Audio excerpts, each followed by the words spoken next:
today we are going to talk you through some of the things that either we wish we knew before we started homesteading, or that we actually did very well without even realizing how big of an impact that actually has on the future of our plans here. We're Matt and Cass.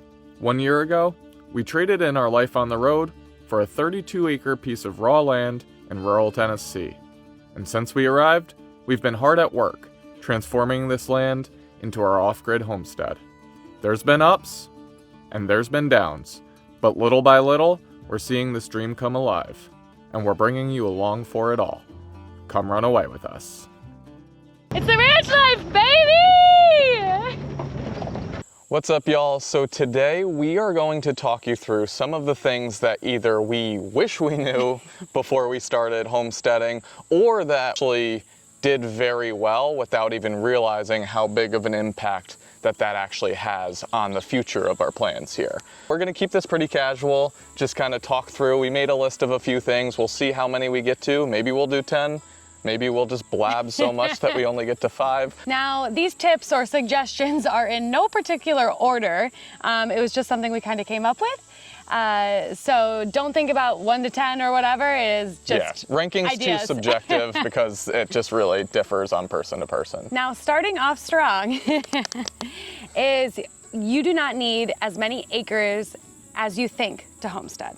Now, this is something that I would say I was pushing for more acreage than less acreage. And we still wish we had more than we have. Yeah, and ironically, we still wish we had more than we had, but not because we need more to homestead, because I like seclusion and privacy. Yep.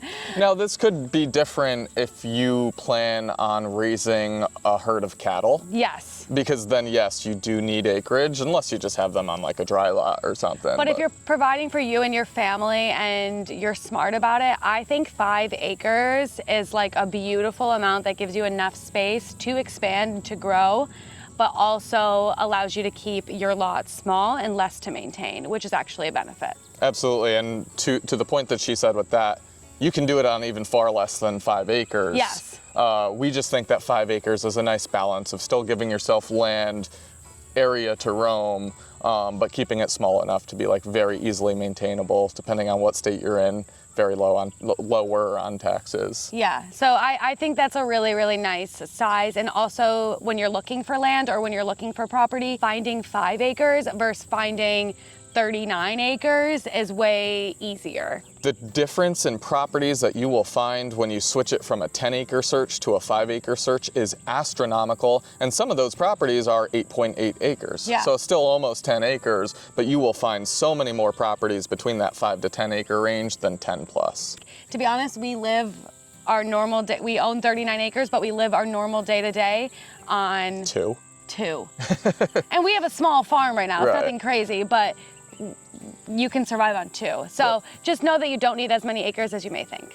So number 2, and this is one that we actually did very well. One, because we heard it in a podcast about homesteading, but then we kind of just did it accidentally and we're very happy we did it. And that is, if possible, don't build anything permanent on your property for approximately a year upon getting there. Learning your property is huge, and it definitely changes, especially if you have seasons, on where the sun is, like where to put your garden, where to put your barn, where to put your animals. If you're doing solar, the angle of the sun is going to change tremendously. A tree that didn't previously cause shade during one part of the year will cause shade in a different part of the year. So that we listened to this in a podcast and we were like, that's cute, but we probably are not going to do that. Then we ended up doing that. And our first true permanent thing here, I guess, was actually the septic system. Was the septic. And that was because we had pre-approval for that area before we bought our property. Yep. But then beyond that was our solar array. Yeah. Both of those were within our first year, but as you see, like, very minimal things happened in our first year. Everything else can be moved or changed Yep. right now. we're finally starting at the year point, we're finally starting to be like, okay, permanently, this could possibly go here. But there's a lot of decisions to be made, so don't exhaust yourself on making these decisions. That's so intently. Right building off of those decisions, another reason for this, outside of like environmental factors and how your property changes through the seasons, it's also that you're going to hit your property with so much joy and excitement that you want to do everything yesterday. You just can't get it done fast enough. And you just don't actually understand the flow of your property yet. No. How things will work the best, just how you feel about your property. And the longer you're there without permanent structures, just permanent installations, the more you'll learn how you're actually going to function best on your piece of land. And even this goes, last thing, even this, long-winded. This is going to be long-winded. This goes to even say if you do have a house already on your property. Yes. If you do buy a homestead with a house on it, obviously you're probably not going to change the location of your house, but your barn, your garden, your whatever else. Solar if you're doing solar. Solar if you're doing solar. Has a lot of, you can still not be as permanent the first year. Next up, and this is kind of a two-in-one, that is water. So the importance of water and something that we have personally, easily accessible natural water. Yes. We didn't realize, so that being prefaced, we do have creeks and waterfalls on our property. They're just hard to get to. They're just hard to get to and hard to really get anything from. So Yes. for us to actually access it from our main part of our property, it takes a bit and is a little challenging. So if I had to do it all over again, I would have really easy access to a source of natural water. Whether that be a pond, a creek, like our creek, even without the waterfalls, just the creek itself would be phenomenal. Amazing. If we could here. access it a lot easier. If it was on the top of the property. Yeah, even in the middle. Yeah, even in the middle. Even if it was just halfway as far down as it currently is. I think, especially if you're in a warm climate like us, it's just really nice to have, you just need water. You need more than you think. Going off of just access to natural water, just the other facet of this is just the importance of water. Yep.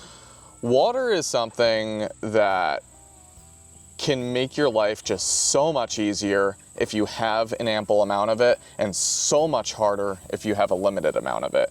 I take away my electricity almost in total and just give me as much water as possible. I would much rather have that than the opposite. Yep.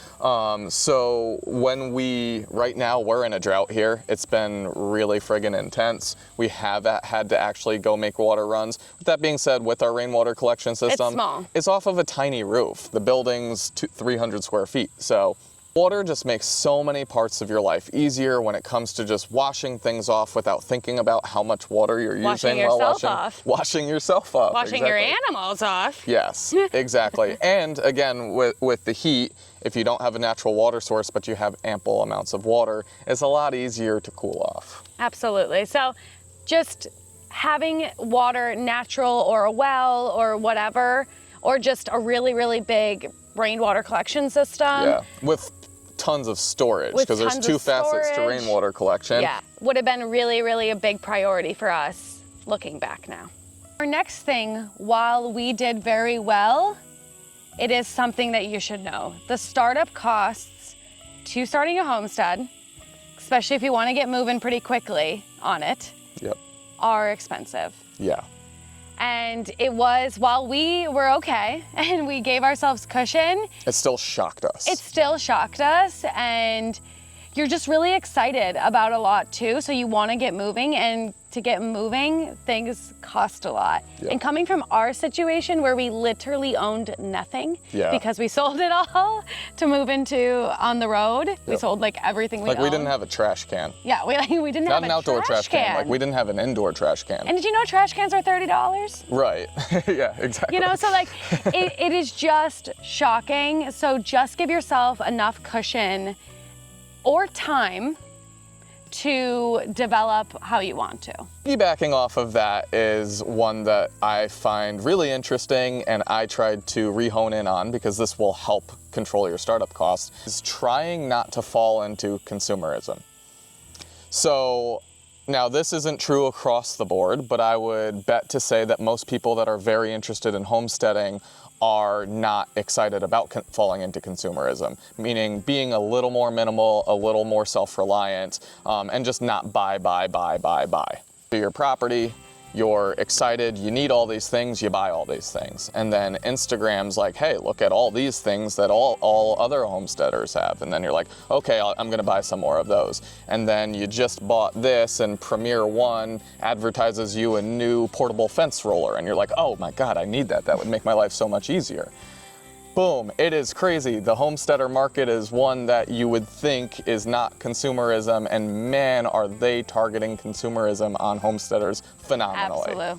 Absolutely. And it's very, very easy to want to drive into that. But the reality is your property doesn't have to look beautifully Instagram done, just like the small space on your screen. Yeah.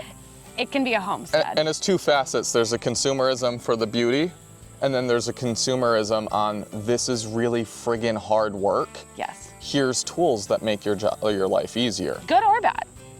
That's great. Like, I'm not against those tools, obviously.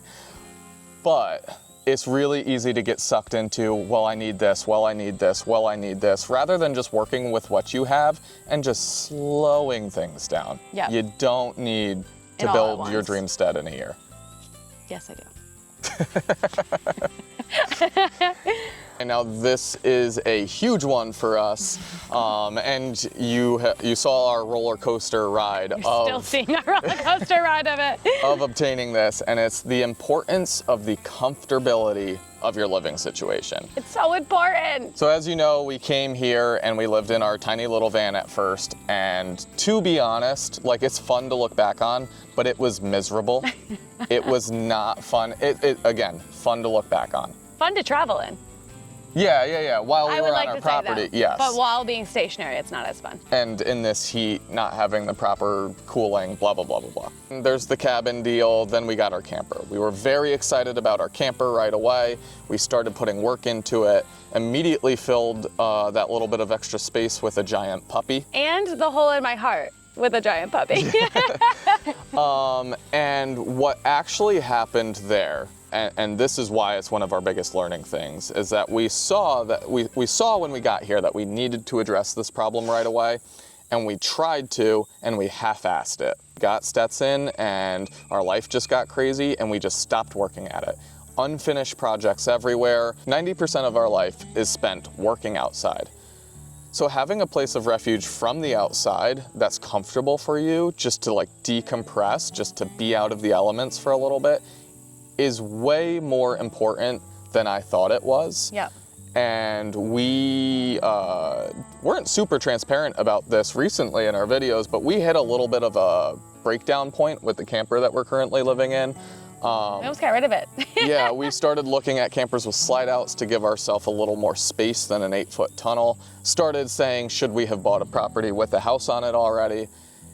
And then we looked around the camper and we said, well, what can we do to make it comfortable? And we just Make it feel like more like home. And we just focused on that for 1 week, and it already feels at least twice as good as it did. It's just so important with your mental state, and mental state on the property is so important. So it just helps you decompress, and you want to do things in there then. We wanted to like make cheese in there, and then it's not like everything's just so cluttered and crazy that it's just not fun to be in. And everything you see outside is a project. It's I need to do this, I need to do this, I need to do this.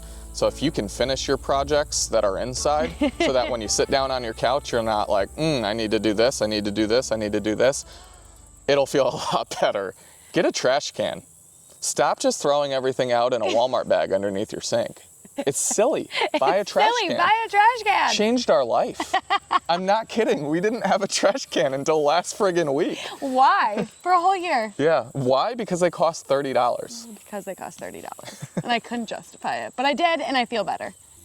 Oof. God, the sun's starting to really get me. So let's talk about it.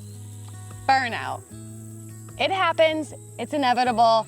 And any homesteader that you talk to will feel it. Yes, that is absolutely true, and we have felt it many, many a times. Many times. Sometimes self-inflicted, and sometimes environmental. Oftentimes self-inflicted. It's a lot of work, and it takes a lot of your energy, and things go really good and things go really bad. And whether you're building it from the ground up like we are, or you bought a homestead and now you're just maintaining it and putting your touches on it, it's okay that you feel burnout, and just know that it's okay and that don't need to just run off the property as fast as you can because you just can't handle it anymore. Take a breath. You will be fine. She's coaching herself. I'm coaching right now. myself. So like we're doing this together, you know? You will be fine. It will be all right. Take a breath and keep trucking along. We're gonna continue on this, but I'm gonna move my chair because I can barely see the camera right now. All right, there we go. I got at least 10 minutes before the sun chases me out of this spot. Piggybacking off of burnout is just knowing that this is a slow game. Slow game. We have touched on this in other topics already, but really, really just calling this one out. And the reason we're calling this one out is because we are horrible. Horrible at it. Horrible. If you've been following us for any amount of time, you've probably seen it, but we just want to get it all done yesterday. So 2 weeks ago, we wanted it done. Yep. This is kind of just like a blank statement, like, oh, just like slow down. So something to help with this. Prioritization list. Write down what's actually important, what really means something, and some of that importance can be foofy things. That's okay. Because it does help. Doing some foofy things to make your property feel like your dreamstead is important. But just have a realistic, and whatever you think realistic it is, cut it in half.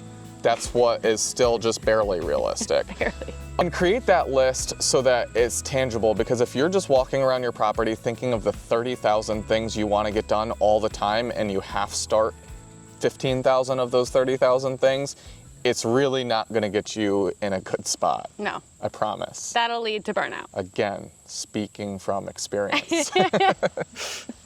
So slow down, take your time, and know that if you do hit burnout, to just take it easy. Everything's going to be all right. You're going to be all right. The last thing that we're going to talk about is something I wish I knew or was guided to know, is that animals, when you have a homestead, are a lot easier than you think, but also a lot harder than you think. I know that sounds like I'm saying... Yeah, that really helps you out, huh? Yeah, I know, right? That's not really advice, but truly... Elaborate. Yeah, I'm going to elaborate on that statement. When you're looking up chickens, the chicken world is insane on the internet. It's insane. Get on a Facebook group and you're gonna be like, whoa. So stressed out before you even get the chickens. Yep. While I think it's extremely important that you do enough research where you feel confident into getting animals, you do learn a ton on the fly. Yep. Because you have to. Yep. You have to learn on the fly, which I think is very important. And there's things to get wrapped up in or educate yourself on, and then there's things that I think people just fall down a rabbit hole, and that's specifically what we're talking about, way harder. I mean, how long did you spend looking up the perfect feeder, the perfect waterer, the perfect design for a chicken coop? And we're on our third option of what we think is good for us in our homestead. Yeah, so like ultimately, like so many of those things are like, the chickens need shelter, man. They need shelter, man. They need something to eat out of. They need water. Boom. You know, like do some research on it. I'm not saying be ignorant about it. Do some research on it, but don't make yourself sick. But you're gonna find out what works for you. Watch 4 YouTube videos. Don't watch 50 YouTube videos unless they're ours, then watch all of them. But my point is, don't over-research things that are just like simple necessities. Yes. Because then you're going to have a chicken with bumblefoot, and you're gonna realize while you spend hours and hours and hours of research about the feeder, the water, and the coop, you didn't think about how are you gonna isolate your chicken when you need to give it foot surgery to help get an infection out. You need to figure that out right now. You need to watch those YouTube videos right that second. Yep. So it's just, they are... That's the harder part, by the way. Yeah. Is that like, That's they're a lot, yeah. The harder part take is a like lot. it, and it's obvious, but like it is a lot of work. It's a And lot of commitment. things to keep up with, and when something goes wrong, it really sucks. Because your perfect coop or your whatever, it doesn't matter at that point at all. Because chances are your coop, your water, your feeder, whatever else, isn't the reason something went wrong. No. Chances are. It could be. So just know that animals, well, do your research, do your knowledge. There's different animals, they have different needs. Is that sometimes there's a point of doing your research and then actually just going for it once you feel confident in doing that. So don't stress yourself out. So these are some of the things that we wish we knew or somebody kind of tipped us off on before we bought here and before we started our homestead. Something that was on our list that we didn't talk about was building community. Yes. But for us to foster some community here, if you have tips that are outside of the list that we just gave that you think might be a help to somebody else, comment those below. We'll do our best to kind of like those, to promote those so that it gets in the top section of our comment section so that we can kind of just help each other out through this video, through the comments, just building a community of people that are trying to help each other, people that share the same interests. The Runaway Ranch community. Right, baby? But thanks again for watching our video and being part of our Runaway family here. If you haven't already, make sure you subscribe to our channel for more videos like this and lifestyle vlogs that is more typical of our other content. We love you guys. Cheers, fam. Cheers.